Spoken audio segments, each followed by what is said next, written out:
Mittal ji please, doctor Ashok Kumar Mittal ji. धन्यवाद महोदय कि आपने मुझे protection of children from sexual offences amendment bill 2024 पर बोलने का मौका दिया। सर, बचपन की हिफाजत अगर हम ना कर पाएंगे तो आने वाले कल को हम क्या मुंह दिखाएंगे। महोदय, किसी भी कानून को मजबूत करने से पहले हमें पहले समस्या को सही ढंग से समझना होगा।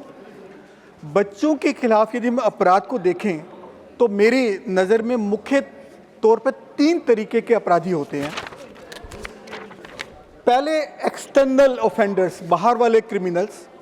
सर, ये वो लोग होते हैं जो बच्चों को किडनैप करते हैं, उठाकर ले जाते हैं, ट्रैफिकिंग करते हैं, जबरन मजदूरी कराते हैं, भीख मंगवाते हैं, शारीरिक शोषण करते हैं, बच्चों को दूसरे राज्यों में या विदेशों तक में बेच देते हैं। सरकारी आंकड़ों के मुताबिक 2023 में बच्चों के 79,000 केस किडनैपिंग के दर्ज हुए। जो नहीं हुए वो अलग है। मानव तस्करी के सैकड़ों मामले सामने आए। कुल मिलाकर 1,77,000 से अधिक केस जो बच्चों के खिलाफ अपराधों से संबंधित थे वो दर्ज हुए। सर, ये आंकड़े दिखाते हैं कि अपराधियों में डर का अभाव है।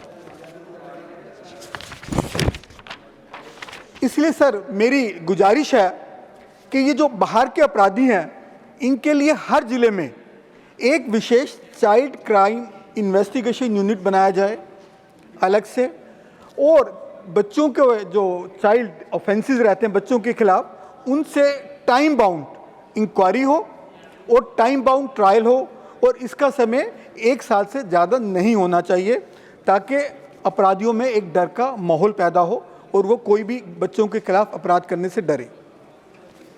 सर, जो दूसरी तरीके के अपराधी हैं वो इससे भी ज़्यादा खतरनाक हैं, और वो हैं अंदर के अपराधी, मतलब नॉन ऑफेंडर्स। इन मामलों में अपराधी रिश्तेदार हो सकते हैं, पड़ोसी हो सकते हैं, पारिवारिक मित्र हो सकते हैं, परिचित हो सकते हैं। और सर, बच्चों के साथ होने वाले यौन अपराधों का बड़ा हिस्सा हमेशा परिचित लोगों के साथ ही किया जाता है। भारत में पोस्को के तहत 2023 में लगभग 67,000 मामले दर्ज हुए। अगेन, जो दर्ज नहीं हुए वो इसके अलावा हैं। सर, ये वही अपराध हैं जो सबसे ज़्यादा मौन और शर्म की दीवार के पीछे छुप जाते हैं। ये इस अपराध की सबसे बड़ी त्रासदी है।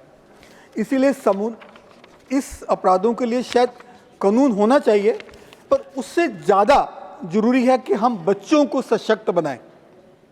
हमें अपने बच्चों को सिखाना होगा गुड टच क्या होता है, बैड टच क्या होता है, अनसेफ बिहेवियर क्या होता है, और गलत व्यवहार के खिलाफ बोलना कमजोरी नहीं, वो साहस है बच्चों का। हमें स्कूल में बच्चों को चाइल्ड सेफ्टी एजुकेशन अनिवार्य होनी चाहिए।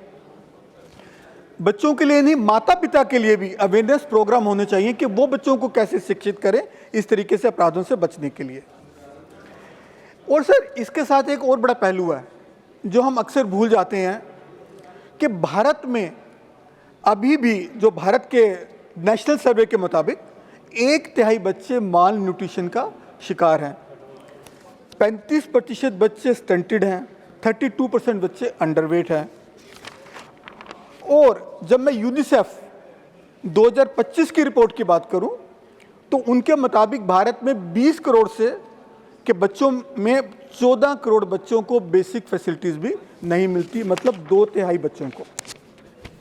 सर, जब बच्चा शारीरिक और मानसिक रूप से कमज़ोर होगा तो वह अपने अपराधी का कैसे मुकाबला करेगा। तो हमें उनके साथ साथ इस चीज़ पर भी, बच्चों के न्यूट्रिशन पर भी ध्यान देना ज़रूरी हो जाता है। महोदय, जो तीसरा और जो तेज़ी से बढ़ता खतरा है वो ऑनलाइन अपराधियों का, डिजिटल अपराधियों का। सर, ये अपराधी सड़क पर नहीं बैठे होते, नज़र नहीं आते। ये फ़ोन के छुपे पीछे बैठे होते हैं या लैपटॉप के अंदर बैठे होते हैं। Social media, chat platform, gaming app, pornographic network के माध्यम से बच्चे online grooming, sexual exploitation, blackmail और साइबर सेक्सुअल अब्यूज़ के शिकार हो जाते हैं। लेकिन इस अपराध की चुनौती है कि अपराधी छुपा होता है। तो हमें भारत को डिजिटल स्तर पर प्रोएक्टिव एनफोर्समेंट की ज़रूरत है। जैसे दूसरे देशों में, कई देशों में अंडर कवर डिजिटल ऑपरेशन होते हैं, भारत में ऐसी स्ट्रक्चर्ड एजेंसी नहीं है।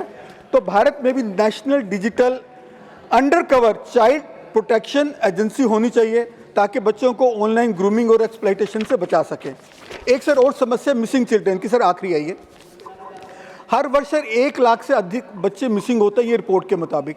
सर राजधानी दिल्ली में देखिए 1 जनवरी से 15 जनवरी के बीच में तकरीबन 500 बच्चे मिसिंग हुए सर, और 2025 में राजधानी दिल्ली में 4000 लड़कियां सर मिसिंग हुई, वुमेन मिसिंग हुई। सर जब एक बच्चा मिसिंग होता है ना तो परिवार की नींद मिसिंग हो जाती है, माँ की धड़कन मिसिंग हो जाती है, और एक पिता का विश्वास मिसिंग हो जाता है, और कई बार तो देश का तंत्र भी मिसिंग लगता है सर। तो मैं सुझाव दूंगा कि मिसिंग चिल्ड्रन के लिए एक real time national tracking system हो, और जो भी जनगणना आने वाली है उसमें एक कॉलम जोड़ा जाए मिसिंग चिल्ड्रन का या मिसिंग परिवार के लोगों का, ताकि हम इस समस्या का सही आंकलन कर सके और इस पे कार्रवाई कर सके।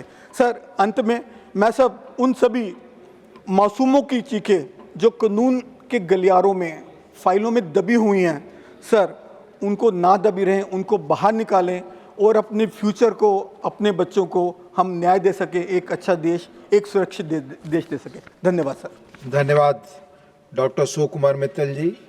मान्य श्री ए रहीम